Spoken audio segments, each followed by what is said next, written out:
மனித வளத்தை எவ்வாறு மேம்படுத்துவது என்ற துணைப்பொருளிலே நாங்கள் இந்த பயிற்சி திட்டத்தை நடத்துகின்றோம். இந்த நிகழ்ச்சி திட்டத்திலே முக்கியமாக தலைமைத்துவம், அதே மாதிரி மனித வளத்தை எவ்வாறு பூரணமாக பாவிப்பது, எங்களுடைய மாண்புமிகு கௌரவ அமைச்சர் டாக்டர் தேவானந்தா அவர்களுடைய முயற்சியினால் இந்த செயற்திட்டத்தை யாழ்ப்பாணத்திலே குறிப்பாக பனை அபிவிருத்தி சபை வடகடல் நிறுவனத்தை உள்ளடக்கிய இந்த மனித வளத்தோடு தொடர்புடைய ஆக்களையும் உள்ளடக்கி இந்த செயற்திட்டத்தை நடத்த வேண்டும் என்று அவர் விரும்பினார்.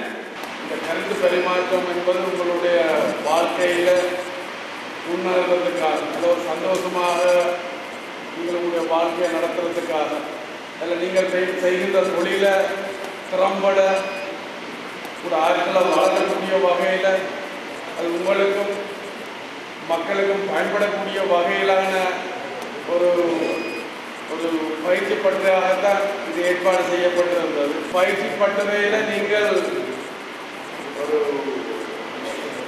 அதோடு ஒன்றிணைய வேண்டும் என்பதுதான் என்னுடைய எதிர்பார்ப்பு. எனது உங்களுடைய வாழ்க்கைக்கும் உங்களுடைய தொழிலுக்கும் இது பல வகையில் உதவி புரியும். உங்களுக்கு ஒரு வழிகாட்டும், உங்களுக்கு ஒரு தைரியத்தை, ஒரு தெளிவை கொடுக்கும் என்று நான் நம்புகின்றேன். எங்களுடைய அமைச்சினுடைய IDP நிறுவனத்தில் நடத்தப்பட்டது ஒரு அற்புதமாக இருந்தது. ஆனபடிதான் அந்த இதை நீங்களும் பெற வேண்டும் என்பதற்காகத்தான் அந்த ஏற்பாடுகள் செய்யப்பட்டிருக்குது. ஆனபடியாக நீங்கள் அதோடு ஒன்றிணைந்து இந்த பயிற்சி பட்டறையில் கலந்து கொள்ள வேண்டும்.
நெல் ஆராய்ச்சி நிலையத்திலே அமைக்க வேண்டும் என்ற நீண்டகால இந்த மக்களின் எதிர்பார்ப்பு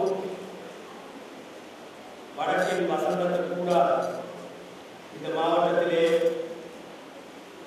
விவசாய மாவட்டமான இந்த கிளிநொச்சி மாவட்டத்திற்கு பெருந்தொகையான நிதியை ஒதுக்கீடு செய்து அமைத்துக் கொடுத்த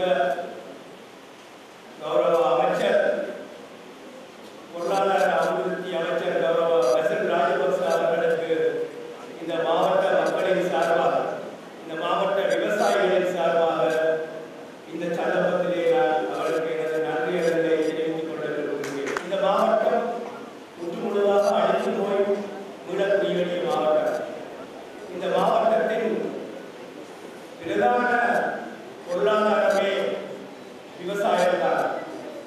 ஒரு விவசாயத்தின் உச்ச பயனை நாங்கள் அடைவதன் கூடாகத்தான் இந்த மாவட்டத்தை ஒரு உயர்ந்த நிலைக்கு கொண்டு வர முடியும். The main livelihood in this area is agriculture. So providing quality seeds for the farmers is one essential service which have been provided by the government and especially by the Department of Agriculture for long period. If we provide good seeds for the farmers, I think the harvest, we get the best harvest by providing good seeds. When the resettlement program was started, we immediately started this farm with the assistance of the Japanese government to prepare this seed farm once again.